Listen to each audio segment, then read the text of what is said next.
Have you ever wondered what it takes to actually get through in business and survive adversity? Well, today, my guest, Jose Berlanga, author of The Business of Home Building, is going to tell you exactly what it takes to be successful throughout our adversity. Jose, great to have you. Wonderful to be here. Thank you for the invitation, Peter. Now, you stand out to me as being someone a little bit different. And what I mean by that is everyone loves the romance of success. And there are people out there that just naturally are successful. But for so many people, and that's what the stories they hear, they never hear about the struggle, or they hear stuff in the news about the struggle and failure, but they never hear about failure and success. Whereas you're quite experienced at this now. Absolutely. Absolutely. In my case, there has been nothing romantic about creating any level of success. It has been one obstacle after another, and they don't seem to stop. And I just continue going and moving forward, but that just has been my particular case. Perhaps practice now, after so many years of dealing with adversity, that has developed this ability just to just keep going. Now, you had adversity from a very young age. I sure did. And the most perhaps the most obvious one, because I've had a number of them that people are not aware of, that I rarely speak of, was an accident that I experienced at the age of 4, where I was in a car accident where I got burned 100% of my body, but a large percentage of my body was burned 3rd degree. 80 or so percent of my body was burned. I was only 4 years old. I was not expected to survive. As a matter of fact, they kept telling my parents to get ready because I would not make it through the night. I don't necessarily link. I made it a point throughout my life to not link that incident to my attempts of being successful. I think your nature is part of it, but I do have to say that I've always had that survival instinct from figuring out how to deal with problems. And from a very young age, they've been thrown at me. So I think I had to develop that ability to deal with them. And from that point on, although living, spending a year in a hospital in intensive care, and then moving on and spending the subsequent decade or so going through surgeries, dozens of surgeries, I think the real struggle, most people think that the physical aspects of that experience were very tough, but interestingly enough, the mental ones were even stronger. Having to deal with the scars, with the humiliation, with kids making fun of you, with going in and out of hospitals, with having to just deal with all of those collateral issues, perhaps were a part of what made me very strong at a very young age. And some people just decide to hide and crawl under a rock and not want to face it. And to me, it was the opposite. It was a challenge. I wanted to figure out how to belong, how to be a part of society, how to become successful, and how to be, forget successful. I just wanted to be an equal. I wanted to be, obviously at some point, without even realizing it, I exceeded my own expectations and perhaps other people's expectations, but that wasn't even my objective initially. It was just to belong, just to be a part, one more normal kid, one more normal human being. That was perhaps my early stages of trying to succeed. That was it. So that's how it all started. And then in business, I take it business was never any easier.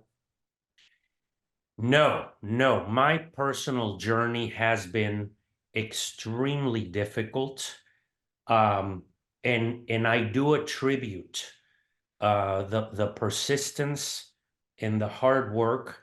I often talk about how opportunities came to me and how entrepreneurship is a life choice. It's a lifestyle that you have to design for yourself.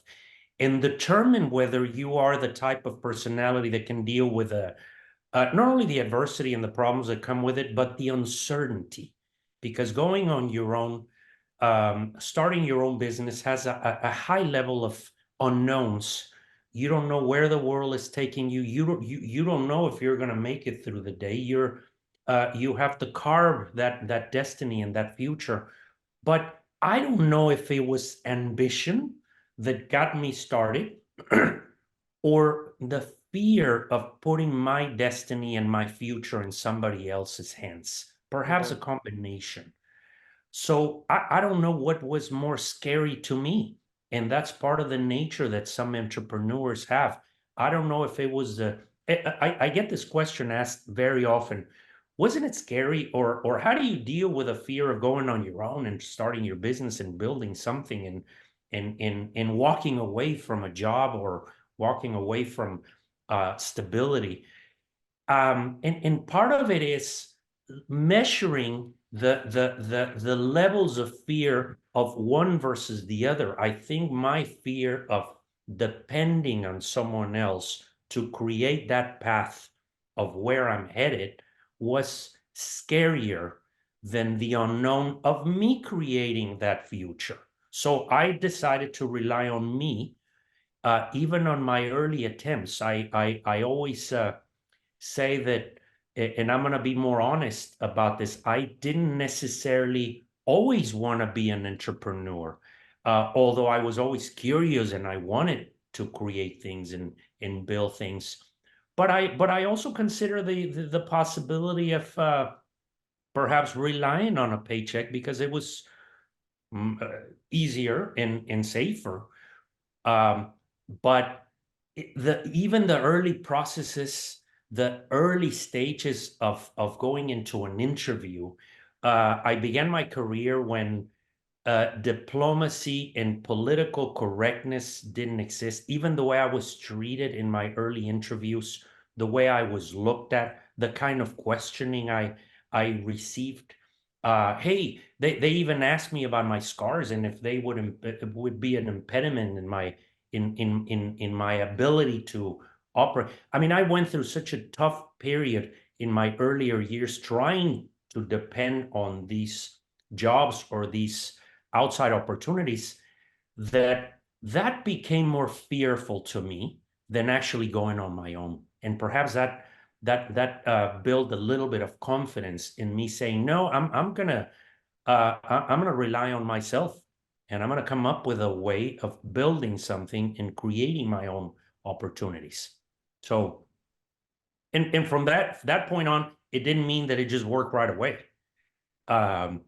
I worked and I sacrificed, and we all know that next part. I think it's self-explanatory. Then to start and to build a business, you need to really sacrifice in focus, in compromise, and give away to certain things that a lot of people are not willing to walk away from.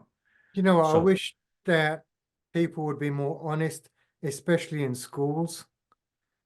And actually, parents with young kids today, got to tell them that there is sacrifice in life. And yes, if you want to achieve, even you look at the top athletes. I mean, the elite athletes in the world, sports people, they do decades of sacrifice. we don't realize the monumental level of effort. We think we see someone successful and try to justify how he or she got there. Oh, they had opportunities. Oh, this was easy because they came from this background and that and the other, without realizing that it all comes from within yourself, your willingness to put up with pain. I talk a lot about getting comfortable with pain, and I experienced that from a very young age. It became very natural for me to suffer, for me to be in an uncomfortable position. And particularly the early stages of anything that's worth anything is going to be painful. Athletes are a very good example. We all see them and put them on a pedestal when they're already up there. but we don't really understand the sleepless nights, the days in which they didn't go to have fun, they skip the social part of their lives, the entertaining part of their lives, the early morning efforts, the long days, the struggles, the physical and mental aspects of pushing yourself beyond your limits. When to begin your day or to continue your day when you're exhausted and not give up and continue. I can't remember the number, thousands of days where I was so done, but I had to continue. You have to go. I'm not done. There's more to do. And having that willingness to put up with it is something that we think that it's only difficult for us and that it must have happened much easier for somebody else, which is why they succeeded. And no, it's just that they were willing to put up with the pain. Yeah, I mean, I remember a interview with a athlete in the UK called Jessica Ennis-Hill, and she won gold at the British 2012 Olympics. And she said literally the 2 years prior to the Olympics, she had 2 cheat meals in 2 years. The first thing she did after she won gold was she went to McDonald's and had a Big Mac just to celebrate. But that's discipline. 2 years, no cheat meals. That really, I mean, the level of sacrifice needed to hit that goal is immense. I have a question for you. And we talk about failures. And I believe that embracing failure is very important. Do you think that embracing failure can actually be a positive force for business growth? Absolutely. I think it's necessary. And there are certainly people who become successful at their first attempt. It is very rare, incidentally. And we get confused because we want to be one of those. And we think that if you became successful, it happened right away. So we confuse those two. And the moment things start getting difficult, we decide to either walk away. I'm a person that's full of analogies. If I had to come up with one, is that many of it, let's say that you catch a horrible virus. And somehow you make it through. Your body fights it, you eliminate it. But once you actually make it, now you decide to just stay at home and never go out and face the world again. That is the equivalent, perhaps, of dealing with adversity and then deciding to just walk away from it. Because if you stick with it, if you deal with those problems and not give up, eventually you're going to be able to take advantage of what that brought to you, what those problems and what those levels of adversity brought to you. We all know that famous saying that what doesn't kill you makes you better, makes you stronger. I don't even go that far. I mean, it doesn't even need to be close to killing you. Anything that hurts, anything that's painful, anything that's difficult will make you better, will make you stronger, will allow you to continue on the path to success. And for most people, that's the way it happens. And if you understand it from the get-go, this is very, very important. If you start on any journey assuming that there is going to be a level of difficulty, discomfort, pain, setbacks, and you know it from the get-go, and you prepare yourself mentally. I always talk about the mental preparation. Know that it's coming. Be aware of it. Be aware of it when you start a business, when you venture into a new activity, a sport, or anything that is difficult. Just know that there are going to be many moments when you're going to want to walk away from it and say, I can't do this. It reminds me very much of the Stockdale paradox. Be sort of optimistic about the future, but be prepared for the worst. Yes. You have to know up front that this is going to be a tough journey. If I expect it to be easy, it's not going to work. So I've got a question for you. You've obviously dealt with failure. Walk us through your personal process for dissecting a business failure. How do you actually pinpoint what went wrong and use it as a learning opportunity? Yeah, yes. I'm very analytical, first of all. I am a person that really enjoys, and this is weird, I enjoy understanding problems because my whole life has revolved around them.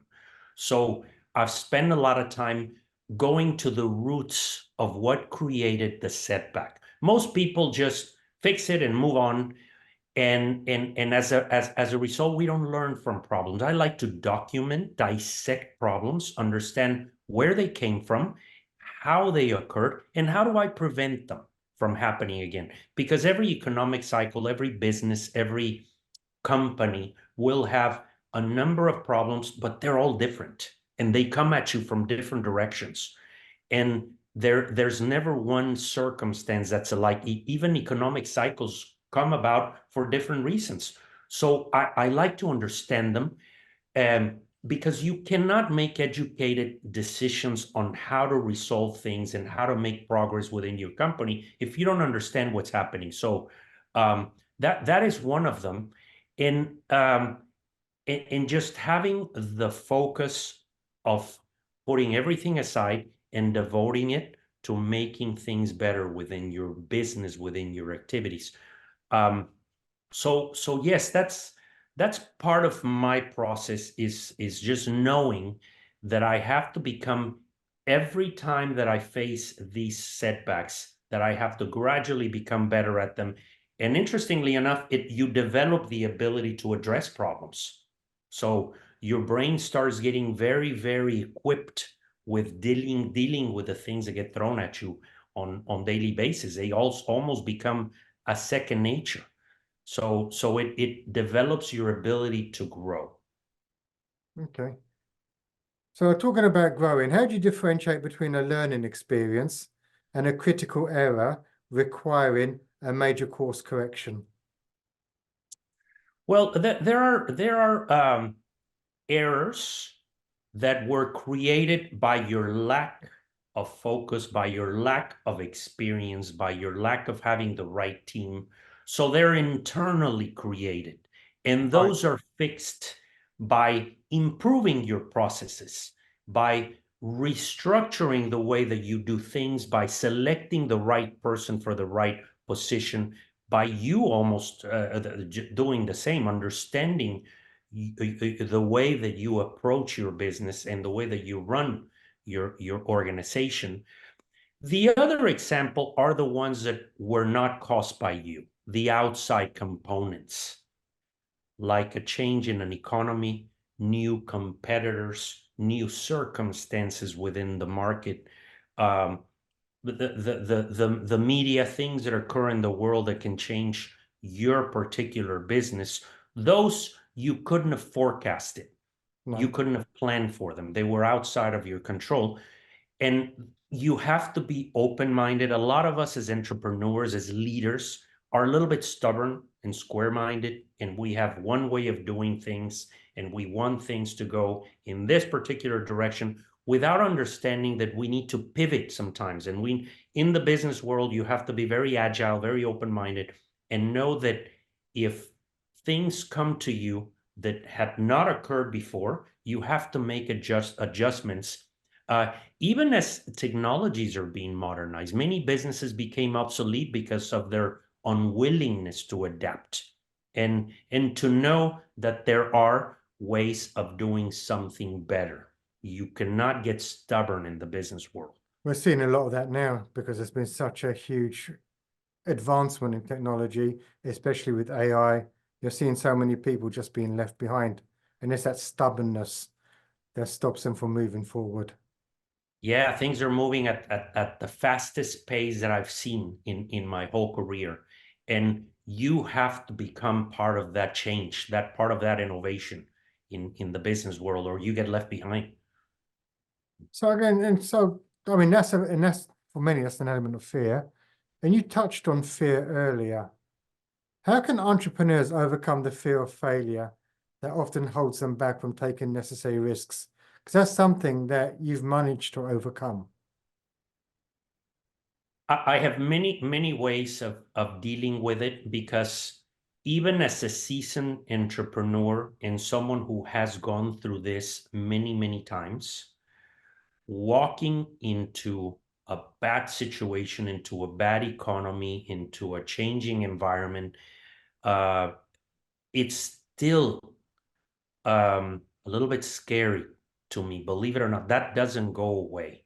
Just it's something that you just have to know, that you have to get strong and act like a leader. We all want to be the boss. Here's something that I say: we all want to be the boss, we all want to be the leader, we all want to be on top, until things get tough, until it's time to act like the boss. So I always say, embrace it, because if you want to be on top, that means that you have to act like the guy or the gal that's on top, and you have to wear the hat and have the strength. I almost try to get a little bit angry at the circumstances in create my own personal ways of building the adrenaline every morning. You have to find your very own way of dealing with crisis, and take no for an answer when things get difficult. So it some people have it, some people are born with it, some others develop it over time.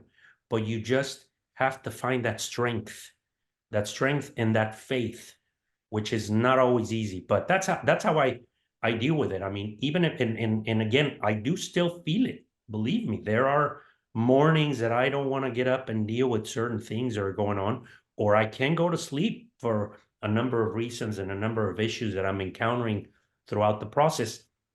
But I rest, I take a deep breath, and I don't give myself the choice Right. of ignoring a problem or ignoring a circumstance. I push myself, like we were talking about athletes. That is, I just figure out how to push myself. And here's a fun one. Here's something that I practice a lot. I always think about how I'm going to feel after I solve the problem, because historically, every time I push myself, I make it through. I make it happen. So I start transporting myself to after the fact, and I go, I'm going to feel better. I know I'm going to feel so accomplished and better about myself if I deal with a circumstance. So it gives me a little bit of strength of knowing that I'm going to feel better about myself if I face these challenges. It gives you a bit of confidence. So here's a question for you then. What's your take on fake it till you make it versus authentic confidence? Which approach do you believe is the most sustainable for building a long-term business? Well, they're both very legitimate, because you have to act as if you're already successful. If I had to translate it, fake it till you make it doesn't necessarily mean that you have to that you want people you want to be somebody else that you're not. I see it more as, even if you don't have the top job, the management position, you have to be the best at it. Okay. Even if you're the janitor or the dishwasher or the entry-level position, or your business is just starting, you have to act as if you're already successful. A lot of people say, well, when I get this job position, or when I have X number of dollars, or when my business gets to that level, then I'm going to put more time, and I'm going to be more accountable and more responsible and more this and more that. But the reality is, you probably won't get there if you don't start acting as if you're already on top. It takes that discipline of taking every job as seriously as possible. Now, the sustainable part, that goes without saying, that as once you're at the where you want to get, sustaining success is as difficult because now everybody wants your job. Everybody wants to be where you are, from competitors or people within the industry, people within your organization. So you cannot relax once you start doing well, because it's just as difficult to stay in business as it is to start a business. So sustainability in your discipline, in your way of operating, and in your activities, in your daily activities, has to be there. So both of them are just as important depending on the stage in which your business is at. And that's good advice. Have you ever felt like a fraud, even with your success within business? No. But you know, incidentally, I've always been very anonymous, very quiet in my business. I don't try to. I've been very not only perhaps worried about showing off what I do or how I do things. I've just focused on being better. And I know it's easier said than done. We often want the world to understand that we are successful and to see what we're accomplishing. And that can be distracting. I But come from a... it is for so many people. So many people have self-doubt, imposter syndrome. So I just wondered whether or not you've ever experienced any of that, and how will you manage? What's the mechanism to overcome it? Yeah, in that, you know, you're always going to have a little bit of doubt about the future. But if you think about it, when you put things in your control, when you run the show, statistically you have better chances of making something happen than when you put your destiny in somebody else's hands. So self-doubt is always there. I mean, some of us are more confident in some of us are more secure in where we're headed.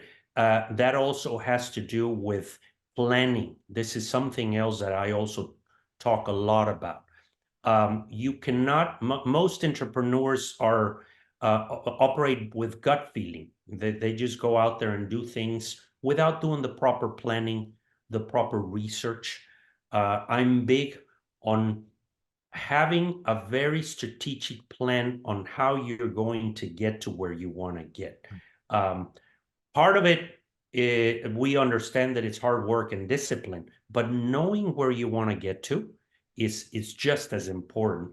And even if you adjust your plan as you go, as we said, you know, it never, success is never linear, and it never takes you exactly where you thought you were going to go. So you have to pivot and adjust, but at the very least, you have to have that plan of attack and know where you want to get.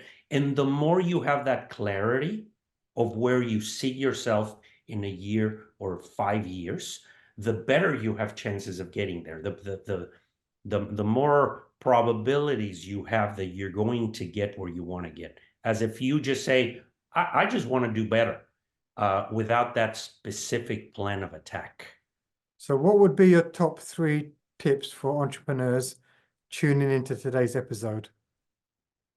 Well, number one, I give this to entrepreneurs. We tend to focus too much of our attention in one area of the business. And I've seen a lot of them fail because the leader, the founder, was too into a specific area, whether it was only the financial, only the growth, only the technical, and neglected to pay attention to every one of your babies. Every department, every area of a business requires attention. And we don't want to deal with some of the areas that are boring to us or that are not fun. Eventually you can delegate them, but you have to make sure that you have a healthy operation by paying attention to, from accounting, operations, sales, growth, development, engineering, whatever it is that your business, production, even the technology part of it, you can't ignore any of them. Okay. That is focusing. I'm very often told that I am pessimistic. And what I say is, no, I am cautious. And I am here, part of my job is to pay more attention to what is going wrong than what is going right. What's going great doesn't need that much of my attention. So I'm told, hey, you focus too much on the problems, on the setbacks, on the weaknesses of the company. You don't spend so much time applauding yourself or your team. Yes, I do that, but I feel like my attention is more required in the areas that are not going so well, so that I can grow organically and stabilize my business and sustain that growth. So and there are so many others. For example, most entrepreneurs tend to ignore information. Here's another piece of advice: pay attention to the signs in your industry, not just in your own business or in your own company. Understand your sector. Always be informed about your sector, micro and macro. Understand what is happening in your region, in your industry, new innovations, technology. Be aware of what is happening within your industry, because you can't operate with blinders, just knowing that what you're doing is going to maintain the growth and sustainability of your business. And again, last is just know that you are there. Part of your job description is to deal with the difficulties and the adversity that comes with business ownership. Thank you for sharing. Now, your book has just come out, so congratulations on your new book. Would you like to, and a lot of the stuff we've spoken about today, you share in the book? Yes. The book, The Business of Home Building, and we were talking about how I enjoy writing, telling stories about entrepreneurship in general. This book is not about how to build a home or the technical aspects of building homes. I think that there's enough videos and magazines and books and manuals about how to do that. But what very few people ever talk about is what happens behind the scenes. What does it take to actually become successful? And the interesting thing about my book is that although it focuses more in construction, development, in home building, it applies to just about every business. There are fundamental similarities in every industry. Some of the standards of a different product in a different service change, but the fundamental aspects of the financial, a balance sheet and a profit and loss statement, and some of those initial things that you have to consider in order to start and to build a business are this book. So I enjoyed, I look forward to telling a lot more about what I've experienced in the business world. But this first example was devoted more to the home building business. But again, it has information that is very, very helpful for everyone who's in business. So I hope people enjoy it. And if people want to learn more about you, where do they go and connect? I have a website, joseberlanga.com. I've done very, very little social media. Now that I'm venturing into these new activities of writing and mentoring and consulting, which is very, very fun, I'm going to start investing a lot more time. I've devoted my whole life to operating to my daytime job, and as we were discussing, I've been very anonymous in the way that I run my business and operate my activities. But my website, joseberlanga.com, shows you where my book is being sold and some of the activities that I'm up to these days. No, thank you so much, Jose. Now, for many of you, this is going to resonate. There's no point of painting a rosy picture for many businesses out there. Times are good. People are coping well and they're making hay. But for so many other businesses out there, it's been a tough 4 or 5 years. And it's all about that resilience and that ability to cope when you've got the bad times. So hopefully you got a lot of value out of today. If you enjoyed today's episode, please like it, subscribe so you don't miss future episodes, and share it with others. If you want to talk more about resilience, you might need some help in the area, head over to boolkah.com and get in touch. And remember, failing to learn is learning to fail. Jose, you've been amazing. Thank you so much. Thank you, Peter. It's great being here.